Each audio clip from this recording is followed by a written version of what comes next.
I want to thank you all for coming to the Midnight's VIP Acoustic Soundcheck. Ladies and gentlemen, Tim and Tyler.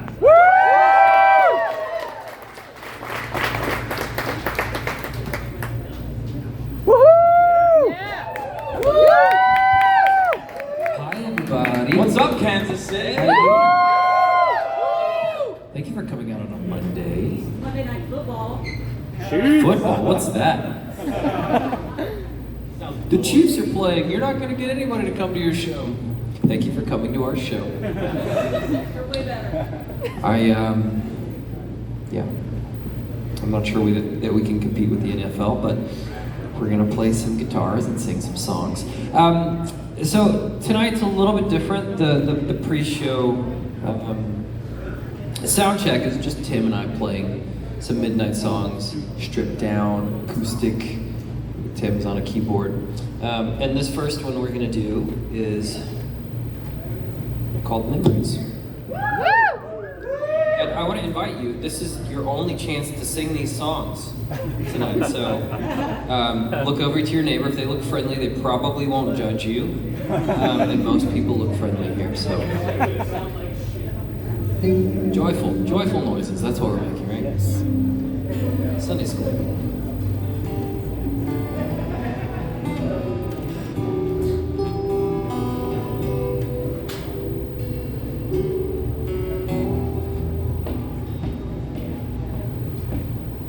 Everything is clear in the rearview mirror, the coast highway, the golden hour, only love, and nothing was lost.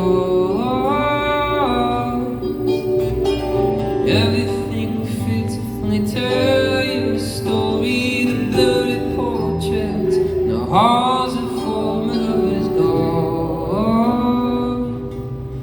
Nothing was lost.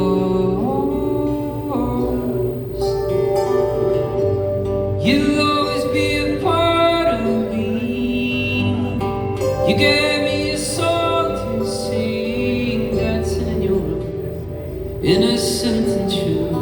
Elvis tattoo on your shoulder, we'll know better when we're older.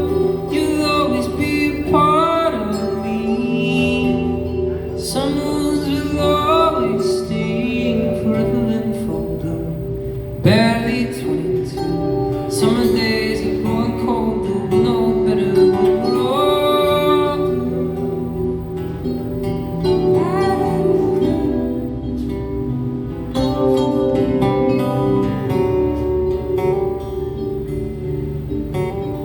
All of this was planned when the world was started. The red blood hearts. The final word was never said. I'm tossing in my bed. But everything is clear in the rearview mirror when nothing is left. The lights of evening round and shine, pink and silver sky. You'll always be a part of me. You gave me a song to sing, dancing in your room, innocent and true.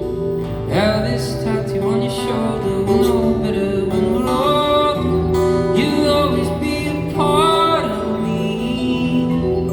Someone's will always sting forever and forever. Barely 22. Summer days are growing cold. We'll know better when we're older.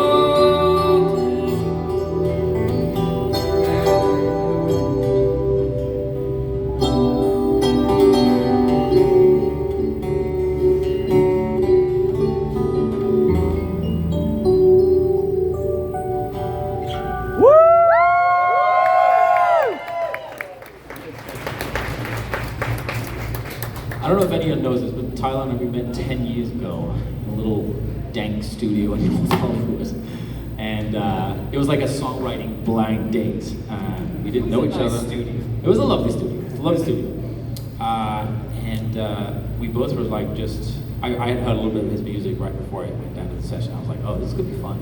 he seemed super talented, and I just started playing some chords on the piano, and he was like, I like that, and then I left it, and he wrote a verse, and I came back, and I was like, oh, this is really good, and that was the first song we wrote together, and it ended up on the first EP we did, Days of Thunder, and this is a softer version of that song.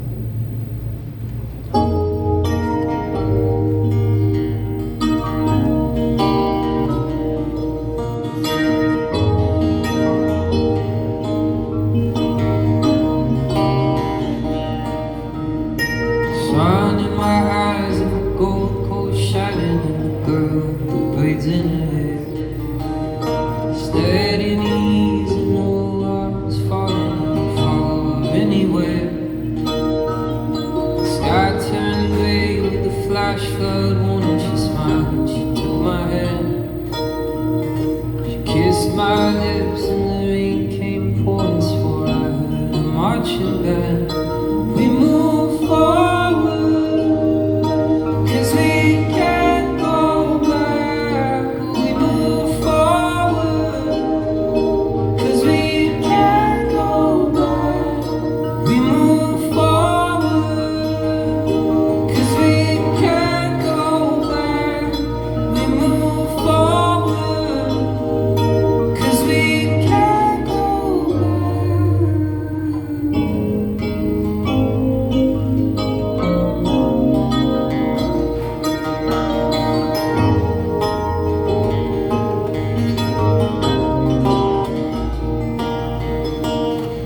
hanging out of a third-story window, where you were a sight to see. The black dress that bends when the wind blows.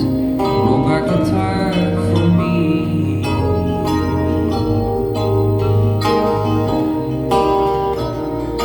We move forward, 'cause we can't go back. We move forward, 'cause we can't go back.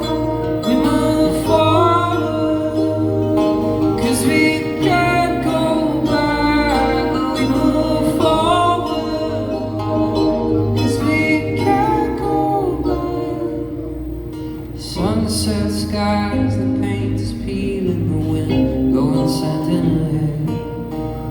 Steady knees and no I was falling, I would follow her anywhere.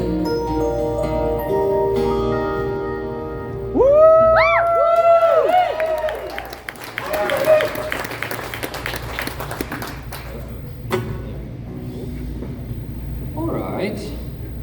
Yeah, so Tim was finishing up Endless Summer. He was in LA, I was in New York. And he sent me a song a little too late in the day. And he was like, I like this track, could you write something for it? And I was like, yes. And then I liked that track too. So that became Comeback Kid. It was written really quickly. And had a different relationship to it after the pandemic, basically. We re-recorded it with the Magic Orchestra in Oakland a year and a half ago. Anyway, again, you're welcome to sing.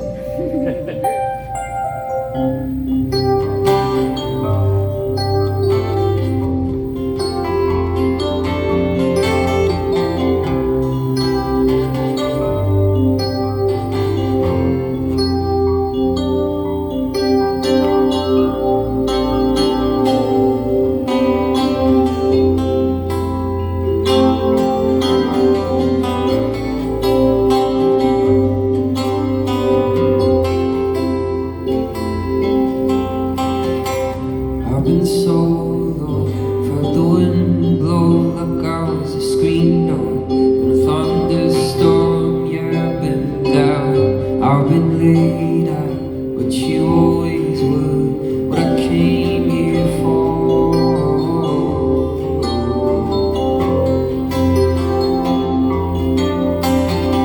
Waiting all day just for my sake, for a bell to ring, for the first sting. Yeah,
Thank you very much.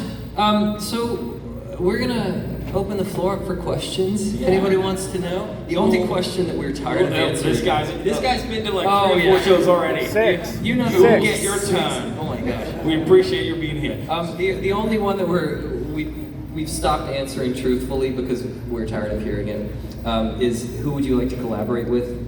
We've run out of names to just throw out. We'll probably throw out some name that we would love to collaborate with, but it changes every day. So who's to say? Who's to say? Any questions about heroes of the tour? Yes.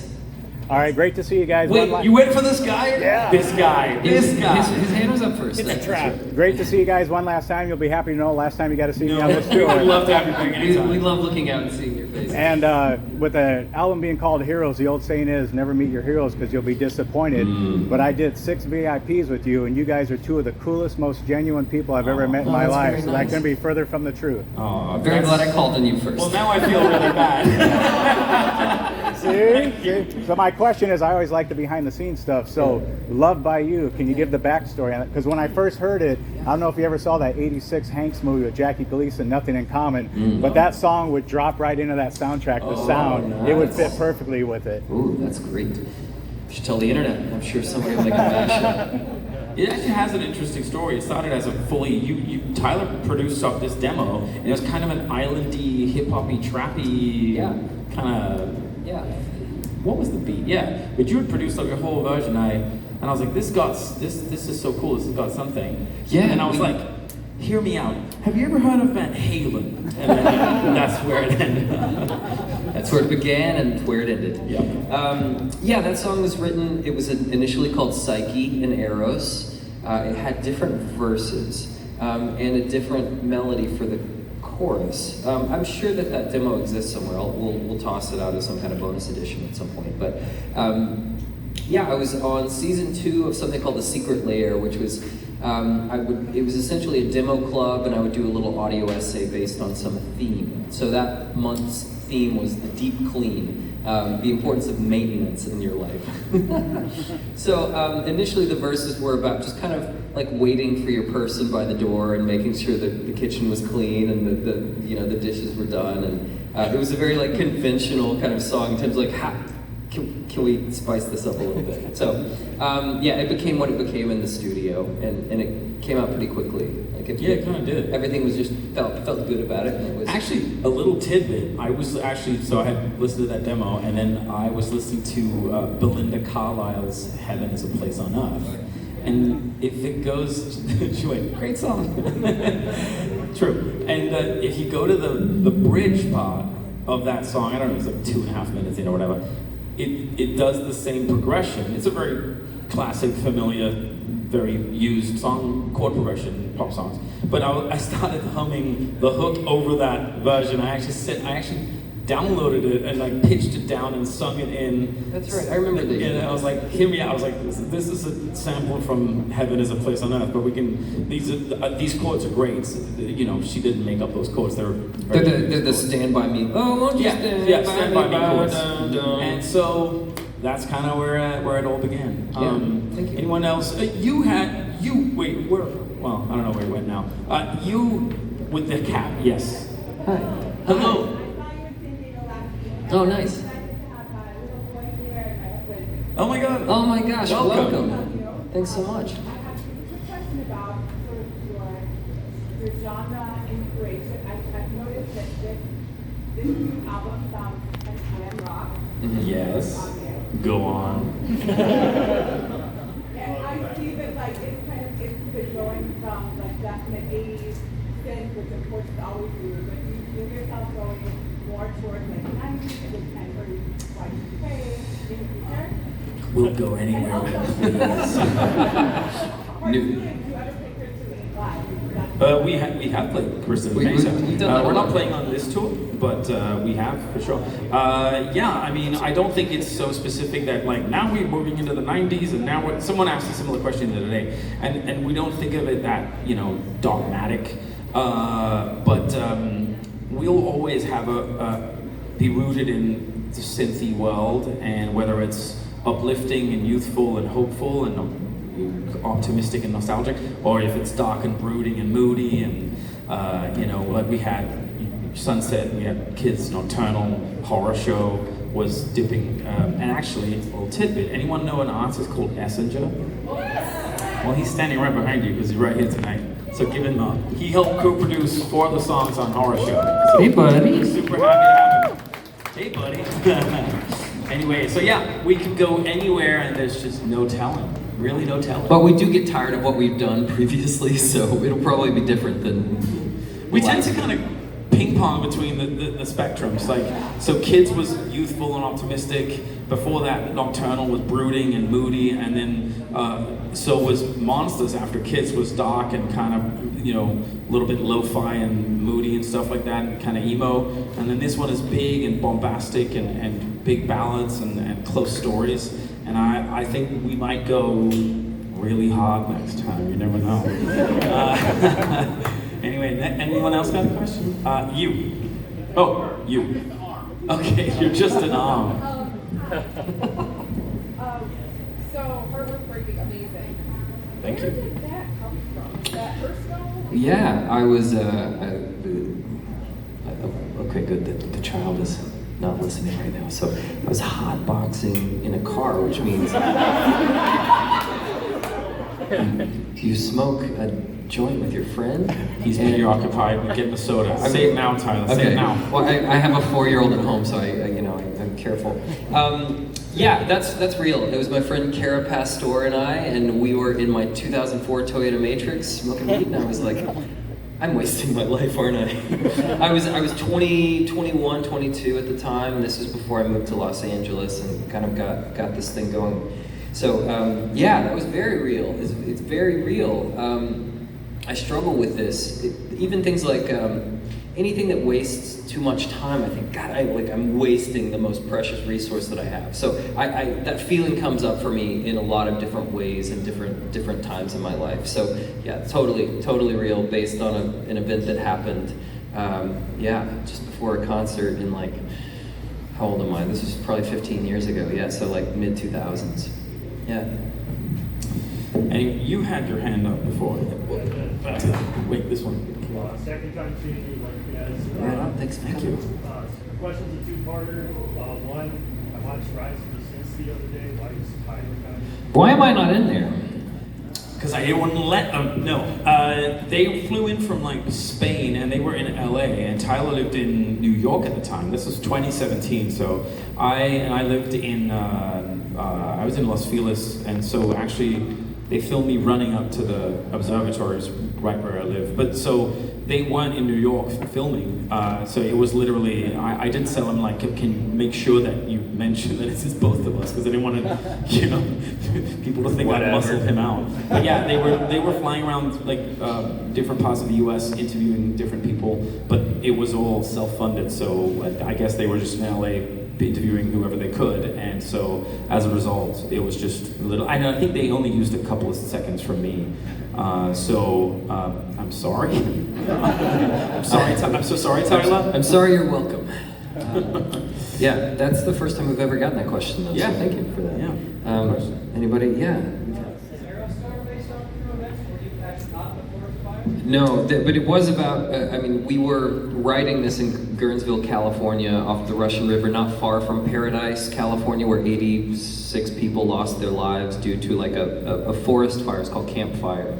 And it just blazed through town and killed a lot of people very, very quickly. It was very tragic. It was we thought we were gonna call the record Paradise for a while. And there were a few songs that didn't make it on there, but we thought that would be more of an anchoring kind of theme than it turned out to be. But yeah, that's what it's based on. I was not caught in that fire, but it was close to where the album was written, and it was definitely, you know, the specter of it hung around pretty heavy. Yeah. Tyler, I love your solo stuff. How do you decide which songs kind of make the jump into the Midnight's universe sonically or lyrically? Tim says no, yes. I think just because of the nature of the thing, it's a little easier for me to fit what I do lyrically into Tim's world than to try and do it the other way around.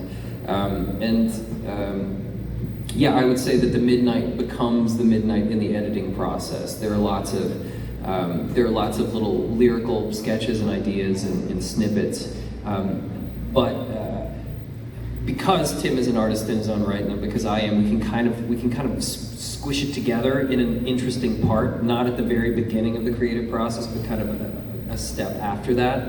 And that's when most of the things get put together. This record was really nice because we had way more songs kind of fleshed out than we actually needed, which is a new surprise for us. But yeah, I'm just writing whatever comes. I don't say no to anything. But for things to kind of make it in the midnight world, they kind of need to be midnight songs, and that happens in the process of Tim changing chords and fixing lines. I mean, a good example is actually Glory, which was the second song we wrote together. He had the chorus, oh Gloria, and it was like completely like different chords. It was like a folk song, and I just said, well, can I strip the chords? And I sung the chorus over my chords, and he was like, oh, I like that, and then that was the chorus for Gloria. And then a year later, we wrote the verses. It sat around like that. Anyone else got a question? You. So instrumentally and lyrically, how did Comeback Kid come together? This story behind that? Yeah, we kind of, you touched on it, like it was literally a pretty simple, short process. We were like a week out of finishing Endless Summer, and I remember just going, we need something that feels like a real like high school coming of age, kind of a breakfast club, like kind of a Lona's theme or whatever. And I had this track called The Kid, and I sent it to Tyler, and as he said, it was late in the day, and he's like, well, how quickly can I knock out this guy? And he sent me, like the next morning, I had some vocals he just kind of knocked out in his little home studio, and I was like, this is really nice. And then we didn't think much more of it, and finished it, and I loved the song. But then really, that was how it came out. And then obviously during the pandemic, when we did the orchestral version, then it took on a different meaning. And for us, having played it in the last few tours, it really is much more of an emotional song now. But that's kind of how it was a pretty short process, actually. Yeah. You. Me. So, first time seeing you guys. Welcome. Thank you. I think Tyler might have answered this a little bit a couple questions ago, but from what I understand from you guys, Heroes is kind of like a penultimate part of the journey that you've eventually been coming toward. What, sorry? Kind of like a penultimate part of like this journey that you've been like making your way toward for the past couple albums. Yeah. So, a couple albums ago, did you know that you were eventually going to get to the point that Heroes was at? And then what was the hardest part of the decision-making process to get there? Yeah, so the question is, did we know that Heroes was going to be the end of the journey when we started writing Kids? We knew that Kids was going to be ambitious. My wife was pregnant and we were about to have a kid, and so my bandwidth to be able to kind of be involved on the ground level of the Kids record was becoming more and more limited by the day. So we wisely, I think, said, we'll table this ambitious idea and break it into 3 parts. And from there, it kind of grew. It was always going to be a story about sort of individuation, how a person becomes themselves. And the journey is, hopefully, you learn self-knowledge, which is Kids, and then hopefully self-knowledge becomes self-love, which is Monsters. You know, how much do I give of myself? How much do I take of another? And then the third part is hopefully self-love becomes empathy, becomes this big embrace. And we kind of consciously broke the narrator from an I into a third person, he and she, to kind of be able to tell the stories of everyday heroes around us. So that was the move. Part of that was conscious. A lot of it got fleshed out in the creation of it. We had an outline of saying, okay, this might be 2 or 3 albums, and then we did Monsters, and obviously it was pretty obvious, like, okay, we want to finish the end of that story. But then that took on, you know, we both came in with one idea of what we thought it was going to be, and then when you dig into the creative ins and outs of it, you discover and explore things, and we went through different styles and genres that we wanted to kind of work with and within, and then eventually we settled on the sort of big arena rock feeling. That's what we were missing. Because we missed this. We missed this, and like Tyler's been saying, when people ask these questions is we wrote the album we needed to hear, and I think that's what it came down to. So yeah, we've got time for one last question. You've been having your own album. Can you talk a little about the inspiration, the process of identifying your album covers? They've each been so perfect at articulating the vision Oh, thank you. of the story Thank you. and trying to share. Yeah, I mean, early on it was very much me finding artists on Instagram and online and reaching out to them, and then with Kids and Monsters and also Heroes, it was a guy called Aaron Campbell who's amazing.